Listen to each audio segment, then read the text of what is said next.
L'enquête de la matinée. Et ce matin, on vous parle des niches fiscales. Avec cette question, les niches fiscales sont-elles utiles? Avec l'ensemble de nos invités. Virginie Pradel, bonjour. Bonjour. Vous êtes fiscaliste à l'Institut Vauban et auteur du livre Impôt Mania, l'absurdité fiscale française aux éditions de l'Observatoire. Il y a Sarah El Haïry, bonjour. Bonjour. Vous êtes députée Modem de Loire-Atlantique. Et il y a aussi Olivier Berthaud, bonjour. Bonjour. Vous êtes fiscaliste à contribuables associés. Oui. Vous pouvez nous appeler 0826 300 300 et continuer bien sûr de voter. Pour l'instant, c'est en majorité à dire non. Oui, les niches fiscales sont-elles utiles? Non à 65%. Alors après, c'est compliqué parce que, comme le disent beaucoup d'auditeurs et beaucoup de gens qui votent, on ne comprend pas tout dans les niches fiscales. C'est vrai qu'on a du mal à savoir ce qui existe, etc. D'où les fameux trous noirs, d'ailleurs, qui sont évoqués à l'occasion de la révision de cette... en tout cas, l'examen de finances. Un petit tour de table avant une première pause. Est-ce que ces niches fiscales sont utiles? On commence par vous, Sarah El Haïry. Alors il y a tout. Évidemment, il y en a des utiles, il y en a des pas utiles. Mais ça serait bien déjà de rappeler c'est quoi une niche fiscale. Parce qu'à la base, une niche fiscale, c'est un avantage. C'est quelque chose qui est décidé pour permettre d'accéder à autre chose. On a un système d'impôt qui fait que ou on permet de réduire son impôt parce qu'on fait, ou ça permet de ne pas payer quelque chose. Mais d'abord, une niche fiscale... Toutes les niches fiscales ne sont pas bonnes et tout n'est pas niche fiscale. Et je pense que le choix de la sémantique est hyper important. Il est d'usage de dire que dans chaque niche, il y a un chien. Et donc il y a bien un bien ou un loup, ou des fois rien du tout. Olivier Berthaud. Plutôt que de se demander si les niches fiscales sont utiles, il faut peut-être surtout se demander pourquoi est-ce qu'il y a des niches fiscales. Et si on contribue associé, on a plutôt tendance à être contre les niches fiscales. C'est parce qu'à l'origine des niches fiscales, il y a peut-être un impôt excessif et que s'il n'y avait plus d'impôt excessif, il n'y aurait plus besoin de niches. Déjà, je pense que c'est essentiellement ça. Et après, sans compter les autres niches qui viennent un peu du clientélisme ou d'une volonté de tous les gouvernements de se servir de l'impôt comme d'un instrument pour jouer sur le comportement des gens. Or que pour nous, l'impôt, il est là pour financer les missions régaliennes de l'État, financer les services de l'État et pas spécialement pour influencer sur le comportement des gens. Oui, c'est vrai, c'est une bonne définition. Et Virginie Pradel? Moi, je suis assez d'accord avec ce constat. Les niches fiscales sont le fruit de l'intervention de l'État depuis des décennies. On a conféré à l'impôt des objectifs sociaux et économiques. Le problème, c'est que ça pourrait être utile si on se donnait les moyens de vérifier que ces fins en fait sont atteintes, ce qui n'est jamais fait. Et je tiens quand même à dire que le constat de Joël Giraud n'est pas nouveau. La Cour des comptes fait des rapports chaque année. Qui a mis ça sur la table. La Cour des comptes fait des rapports chaque année en disant qu'on est incapable de mesurer les effets des niches fiscales. Le dernier rapport, c'était sur les niches immobilières. Où le constat était accablant. Bon, on va voir ça dans le détail dans un instant avec vous et vos appels évidemment. Et puis on va essayer de voir d'ailleurs quelle niche fiscale, parce que parfois il y en a qui sont complètement délirantes. Il y en a 500, donc il y en a qui sont loufoques. Oui, c'est ça. Restez avec nous dans un instant. Vous nous appelez au 0826 300 300 9h28. C'est le Grand Matin Sud Radio. Le Grand Matin Sud Radio. L'enquête de la matinée. C'est notre enquête du jour. On parle des niches fiscales. Est-ce que, selon vous, elles sont utiles? Vous dites non à plus de 70%, que ce soit sur Facebook ou sur Twitter. Et puis, on va vous expliquer dans un instant que finalement, il y en a certaines qui sont utiles avec l'ensemble de nos invités. Virginie Pradel, fiscaliste, Sarah El Haïry, députée Modem, et Olivier Berthaud, fiscaliste aussi. Oui, c'est vrai, Sarah El Haïry. C'est peut-être aussi parce qu'on ne comprend pas précisément quelles sont ces niches quand on parle des niches fiscales, quoi. Moi, je vais vous donner un exemple. Quand je fais un don à une association et que cette association elle a cet argent qui lui permet d'aider sur le territoire des personnes sans abri, d'aider en difficulté quelle qu'elle soit, la scolarité, l'alimentation, peu importe. Eh bien, qu'est-ce qu'il se passe? Je peux déduire de mes impôts l'argent que j'ai donné à l'association parce que je considère que leur travail est nécessaire. Alors, ce n'est pas une niche fiscale. Sauf que dans la définition commune, certains considèrent que c'est une niche parce qu'on vient réduire de l'impôt. Alors que non, c'est un investissement dans la société. Je vais vous donner un autre exemple. Quand une entreprise fait du mécénat, toujours dans la même ligne, et qu'ils prennent de l'argent qu'ils n'allaient pas dépenser, qu'ils le donnent à une fondation ou à une association, parce qu'ils considèrent que la lutte contre les discriminations ou le logement insalubre, c'est grave et c'est important dans notre pays. Il se passe quoi? Ils baissent de leurs impôts l'argent qu'ils ont donné à l'association. Alors, ce n'est pas une niche fiscale, c'est un investissement social. un truc qui est plus direct. Oui, mais alors personnel. là, justement, vous avez des auditeurs qui critiquent. Ils disent les déductions d'impôts pour donation aux associations, il faut supprimer. Parce que derrière, ils disent, oui, il n'y a pas suffisamment de contrôle. Ils sous-entendent qu'il n'y a pas suffisamment de contrôle. Quoi. C'est extrêmement intéressant parce que là, il y a une sorte de doute. Parce qu'on a eu des scandales dans notre pays qui sont venus fragiliser la confiance. Oui, il faut un peu plus de confiance, il faut peut-être certainement plus de transparence. Mais si on va jusqu'au bout de la démarche, si toutes les associations s'arrêtaient, c'est-à-dire que les bénévoles arrêtaient de donner de leur temps, c'est-à-dire que plus personne donnait de l'argent aux associations, de manière volontaire, donc une solidarité consentie, il se passerait quoi dans notre pays ? Si tout le monde s'arrêtait, eh bien nous n'aurions pas le même pays, nous n'aurions pas le même modèle social, on n'aurait pas la fraternité qui est nécessaire. Oui, alors on fait quoi ? Oui, c'est ça. On non, mais continue, il y en a il faut d'autres qui disent... la récompenser. Oui. Exactement. Moi, je suis pour que on considère que le don n'est pas une niche fiscale parce que c'est un investissement et c'est quand même le seul moment où tu donnes de l'argent, où tu en récupères une partie minime, mais tu vas au-delà de ce que tu as. 66%. 60%.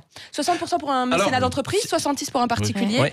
Et aujourd'hui, il y a un grand débat sur le sujet. Mais je crois qu'il faut faire attention sur ce sujet-là en particulier parce qu'il est nécessaire sur les territoires. Olivier Berthaud. Le souci de la réduction d'impôts pour dons, qui est une bonne chose en soi, c'est qu'après, les gens finissent... Déjà, ça veut dire qu'il faut être imposable pour en bénéficier. On rappelle que c'est un Français sur deux simplement qui paye l'impôt sur le revenu. Et après, les gens ont tendance à dire, j'ai 2000 € d'impôt à payer, je vais donner 3000 € pour effacer mon impôt. Alors, est-ce que c'est vraiment de la générosité ? Je ne sais pas. On dévie quand même un petit peu, on dévoie un petit peu quand même le principe. On l'a vu avec l'ISF, où les fondations étaient quand même très inquiètes de la disparition de l'ISF, parce qu'il y avait beaucoup de gens qui, plutôt que de payer l'ISF, faisaient des dons aux fondations pour 75% de réduction. Et effectivement, quand l'ISF a disparu, maintenu juste avec l'IFI, les dons aux fondations ont chuté. Donc il y a une espèce de drogue aussi de ces niches fiscales ou de ces avantages qui font qu'il y a des systèmes qui sont un peu sous perfusion et ça permet après à l'État un petit peu de conserver une mainmise, disant attention, là, sinon je supprime et votre argent il va disparaître. Oui, est-ce que c'est encore efficace aussi d'ailleurs les niches fiscales ? Vous êtes Virginie Pradel, fiscaliste, donc vous travaillez sur le sujet. Est-ce qu'on vient vous voir pour payer moins d'impôts et défiscaliser ? Ah oui. Moi je suis tout à fait d'accord avec monsieur. Les personnes regardent combien d'impôts sur le revenu elles paient, ou enfin d'ISF avant, et elles se disent je vais arriver à zéro. Ouais. Donc alors là, vous utilisez tout ce qui est en votre pouvoir. Vous ne pouvez pas arriver à zéro si vous payez beaucoup quand même, si ? Non, parce que ça a été plafonné. Avant, vous aviez des possibilités d'optimisation bien plus importantes. Maintenant, c'est quand même assez limité. C'est surtout pour les classes moyennes, ça peut permettre d'effacer un impôt sur le revenu. Je voudrais juste faire deux précisions par rapport aux niches fiscales. C'est deux points qui, à mon sens, ne sont jamais abordés. Pour moi, il y a un vrai problème aujourd'hui, c'est la façon dont sont votées certaines niches fiscales. Parce qu'il y a les niches fiscales qu'on connaît tous, les dons, l'emploi à domicile. Mais il y a 474 niches fiscales qui ont été comptabilisées l'année dernière. Donc, force est de constater qu'il y en a des centaines qu'on ne connaît pas. Et moi, ce qui me choque chaque année, c'est qu'elles sont votées en catimini, pour certaines, à 2-3 heures du matin. Je pense notamment à une niche l'année dernière qui a bénéficié, alors principalement aux traders. C'était pour le calcul, vous savez, de la prime des impatriés. Il n'y a eu aucun débat, exactement. Et ce qui me choque également, c'est que depuis quelques années, en fait, le coût de ces niches n'est jamais calculé. Ça veut dire qu'elles sont introduites par voie d'amendement. Alors, c'est peut-être un peu technique, mais ça mérite quand même d'être souligné parce que pour moi, c'est une défaillance des parlementaires de façon générale. Et c'est pour ça d'ailleurs qu'on a du mal à savoir si elles sont efficaces ou pas. Non ? C'est une des raisons, mais surtout, ça montre une certaine désinvolture. Ça veut dire qu'on vote des niches fiscales dont on ne mesure pas le coût parce qu'il y a un petit artifice budgétaire qui consiste à dire que c'est compensé par la hausse des droits sur le tabac. Alors après, on vous dit qu'il faut absolument augmenter les droits sur le tabac. C'est parce qu'en fait, depuis des années, on vote des niches fiscales qui sont compensées par la hausse des droits sur le tabac. Donc forcément, à un moment, quand vous votez plein de niches fiscales, vous êtes bien obligé d'augmenter les droits sur le tabac.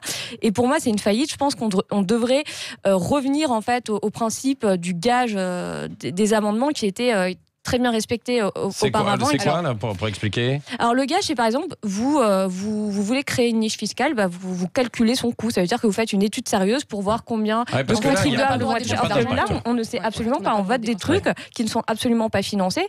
Et forcément, on arrive à 100 milliards d'euros de niches fiscales. Mais ces niches fiscales, elles peuvent avoir... Alors après, il faudrait peut-être les appeler différemment et tout, mais parce qu'on veut en supprimer. Là, il y a une chasse en fait pour en supprimer une cinquantaine, une soixantaine. Et en même temps, on en crée une notre antenne. Là, quand on est en train de créer, par exemple, les réductions, les crédits d'impôt pour l'achat de certaines voitures, etc., hybrides, ça, c'est de la niche fiscale en même temps. Bien sûr, mais parce qu'il y a un moment, je veux dire, une niche fiscale, c'est pas un gros mot. Ouais. Il faut, à un moment, faut prendre un peu de hauteur. Quand vous pouvez déduire de vos impôts le fait que vos enfants sont gardés, la garde d'enfants, est-ce que c'est pas bien? Est-ce que c'est mal? Non, c'est utile parce qu'on ne vit pas de la même manière avec un salaire quand on a des enfants en bas âge ou pas. Ça, c'est un exemple du quotidien. Ouais.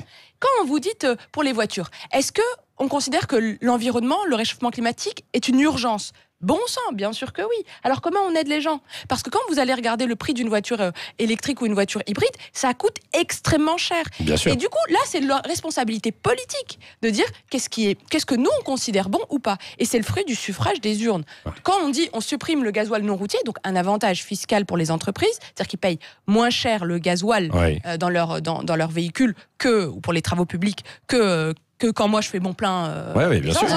Eh bien, typiquement, ça a un coût pour les entreprises, c'est vrai, mais on le fait parce qu'on considère qu'on veut réduire l'impact carbone. Et donc ça, c'est un truc très concret. Quand ça va dans un message politique, on le fait. Quand c'est pas utile, on le supprime. Mais quand c'est bien, il faut le garder. Ouais. Et on passe au standard 0826 300 300 avec Rio qui est avec nous, qui nous appelle de Perpignan. Bonjour.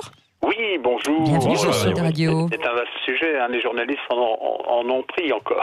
Oui, parce qu'il y a effectivement une petite niche fiscale aujourd'hui qui a été plafonnée, mais c'est vrai, qui existe pour ceux qui ont la carte en fait de journalistes qui sont toujours référencés. En fait, voilà. Ouais, mais c'est comme nous les VRP à l'époque, on avait aussi les 30% qui ont été supprimés il y a bien longtemps maintenant, mais c'est exactement la même chose. J'avais deux points à voir. Ouais. Donc les niches fiscales, de toute façon, il y en a qui sont utiles. On prend par exemple pour le bâtiment, pour l'isolation, pour les voitures, améliorer les voitures. Ça, ce sont des niches qui sont utiles.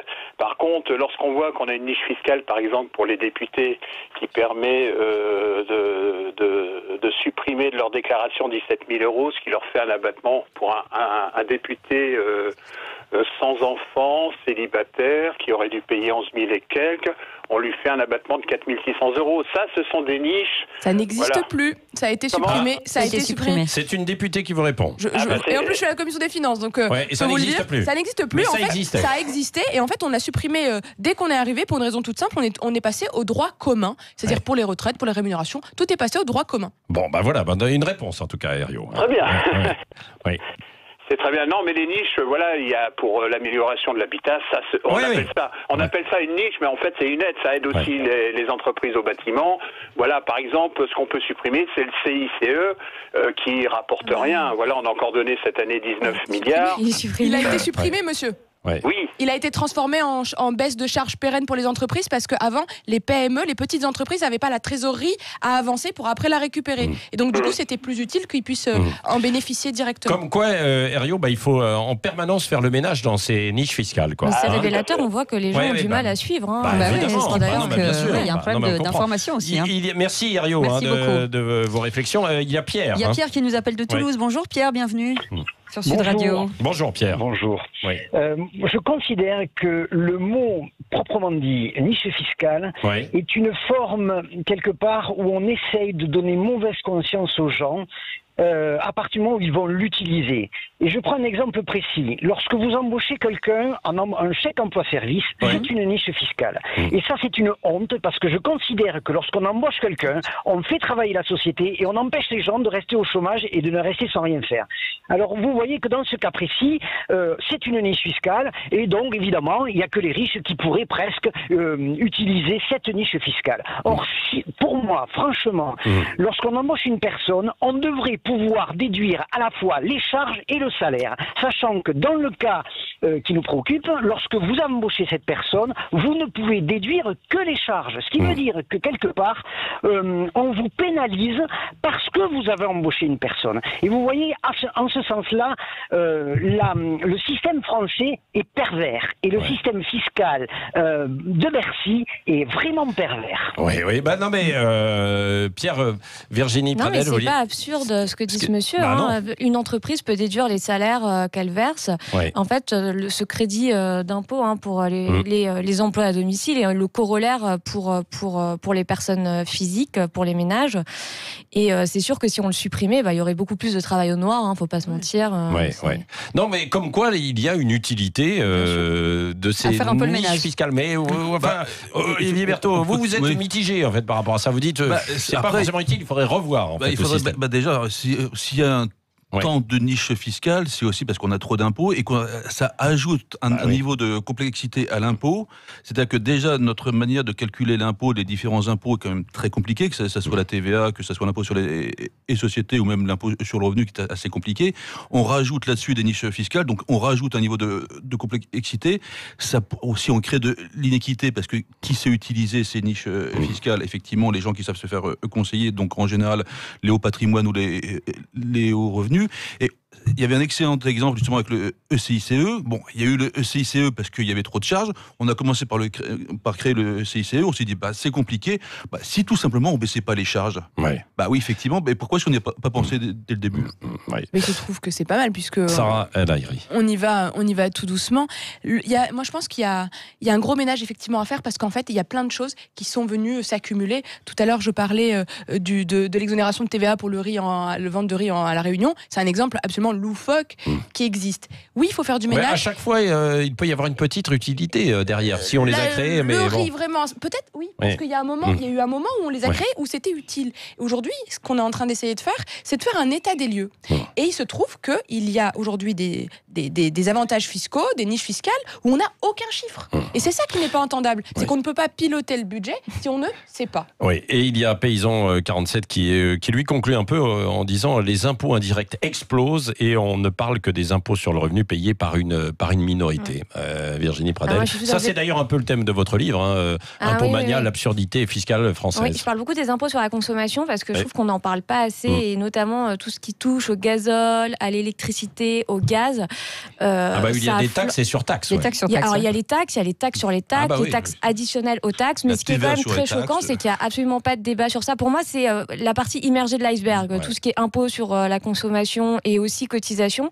Et justement, c'est pour ça que je voulais en parler, parce que moi-même, j'ai découvert des choses, que c'est pas non plus un sujet qui est très étudié en France. La crise des Gilets jaunes, c'était un peu ça. Oui, mais parce qu'on n'en parle pas, mais les gens le ressentent. Mais quand vous voyez que, par exemple, la taxe sur le gaz a été multipliée par 10 depuis 2014, idem pour les taxes sur l'électricité, les gens le ressentent. Et sur Twitter, des déchets ménagers, etc., bien sûr. À l'époque, il y a eu une contribution sur le papier qui a été créée pour que devaient payer les entreprises. Simplement, les entreprises n'étaient même pas au courant que cette contribution avait été créée. Elle était normalement recouvrée par les douanes avec des sanctions énormes. Des entreprises se sont retrouvées avec des sanctions qui dépassaient 10% de leur chiffre d'affaires. Tout simplement parce qu'elles ne savaient même pas que cette contribution existait. Et c'est pour ça qu'il faut aujourd'hui faire un état des lieux, des taxes et des impôts. Il n'y a pas que l'impôt sur le revenu hospitalier. Et les taxes, en fait, on est en train de les analyser les unes après les autres. Et d'ailleurs, juste pour l'anecdote, il y a des taxes qui coûtent plus cher à récupérer que ce que ça ramène. Donc il y a un moment, dans l'absurdité la plus complète, je veux dire, il y a un peu de ménage à faire, mais c'est finalement un grand ménage de printemps. Merci beaucoup à vous donc pour ce débat autour des niches fiscales. Tiens, on va demander à quelqu'un qui est spécialiste de la langue française si c'est le bon terme approprié niche fiscale, avec Philippe Delerme qui va être avec nous dans un instant. C'est passionnant, comme d'habitude, tout ce qu'il écrit est passionnant. Et cette fois-ci, c'est l'extase du selfie. J'ai même du mal à le dire, tellement j'en fais moi-même. Et j'ai honte parce qu'il parle de moi. Ça, c'est terrible. Et il parle de tout le monde. Et il parle de tous ces gestes du quotidien qu'on fait sans même y penser. Mais vous allez voir, c'est édifiant. C'est aux éditions du Seuil. Il sera avec nous dans un instant. Il s'appelle Philippe Delerme. Merci d'être avec nous. Merci nos invités. Merci nos auditeurs de nous avoir appelés au 0826 300 300. Il est 9h46.